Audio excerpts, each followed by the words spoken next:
In the very beginning, everything was perfect. God had made a beautiful world full of light, color, and life. Right in the middle of it all was the Garden of Eden, a place of peace, joy, and love. God created the first man, Adam, and the first woman, Eve. He gave them everything they needed: fresh fruit to eat, animals to care for, and each other to love.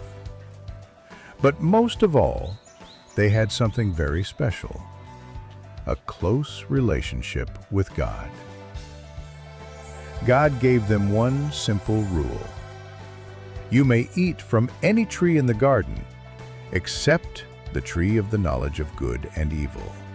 If you eat from it, you will surely die. It was a test of trust and obedience. But one day, they chose not to listen.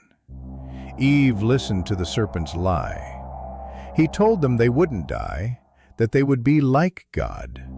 And so Eve ate the apple and gave some to Adam. They ate the fruit. The moment they did, everything changed. They looked at each other and felt something they had never felt before: shame. They tried to cover themselves with leaves and hid from God. But God saw it all. He called out to them, "Adam, where are you?" Not because he didn't know, but because he wanted them to come forward, to be honest. And they did. Adam said, "I was afraid, so I hid." Eve admitted, "The serpent tricked me." God listened, and then spoke, not with anger, but with deep sorrow.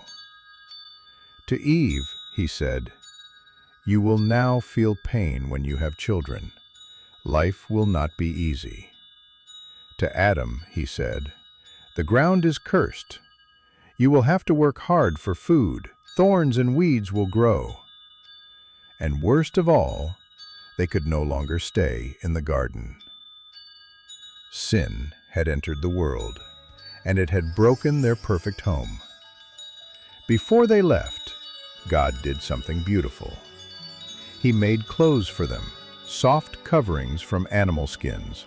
It was His way of saying, "I still care for you. I still love you." Then God placed an angel with a flaming sword at the entrance to Eden, guarding the tree of life. Adam and Eve couldn't go back. They stepped out of paradise into a world that was harder, colder, and unfamiliar. Life wouldn't be easy. Adam would sweat and dig the earth. Eve would feel pain and sadness. But even though they were no longer in the garden, God didn't abandon them. He walked with them in a new way, starting a plan to one day bring His people back to Him.